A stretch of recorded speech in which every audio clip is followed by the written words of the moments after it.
জাতীয় পার্টি নির্বাচনে অংশগ্রহণ করতে পারবে কি পারবে না সে বিষয়ে এখন টক অব দ্য কান্ট্রি। জাতীয় পার্টিকে নির্বাচন থেকে দূরে রাখার দাবিতে বেশ সোচ্চার জামাত, এনসিপি এবং বিপিনুরের গণ অধিকার পরিষদ সহ বেশ কিছু দল। বিএনপি চায় আওয়ামী লীগের সহযোগী হিসেবে জাতীয় পার্টির বিচার হোক, কিন্তু জাতীয় পার্টিকে রাজনৈতিকভাবে নিষিদ্ধ করার দাবির বিষয়ে বিএনপির কোনো সাড়াশব্দ নেই। জাতীয় পার্টির মহাসচিব ব্যারিস্টার শামীম হায়দার পাটোয়ারি বলেছেন, জাতীয় পার্টিকে রক্ষা করার দায়িত্ব বিএনপির। এটা আসলে জাতীয় পার্টির সূক্ষ্ম কৌশল।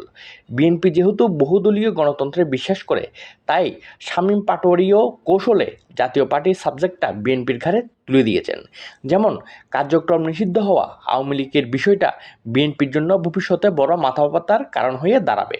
যদি বিএনপি আগামী নির্বাচনে সরকার গঠন করতে পারে, তবে একসময় না একসময় চারিদিক থেকে প্রেশার আসবে আওয়ামী লীগের কার্যক্রম নিষিদ্ধের আদেশ তুলে দেওয়ার জন্য।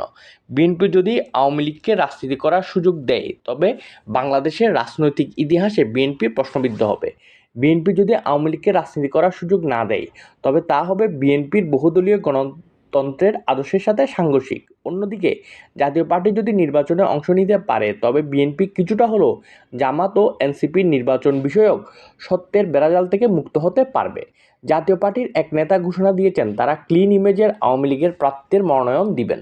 অর্থাৎ বোঝাই যাচ্ছে জাতীয় পার্টি ও অদৃশ্য আওয়ামী লীগের একটা জোট নির্বাচনে গেলে জামাত ও এনসিপির নির্বাচন বয়কটের ঘোষণায় আর চাপ অনুভব করবে না বিএনপি।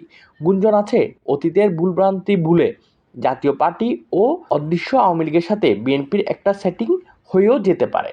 সেটিং তত্ত্বের রূপরেখা হবে বিএনপি সরকারি দল, জাতীয় পার্টি প্লাস অদৃশ্য আওয়ামী লীগ প্রধান বিরোধী দল, জামাত ৩ নম্বর দল, এনসিপি টাটা বাই বাই।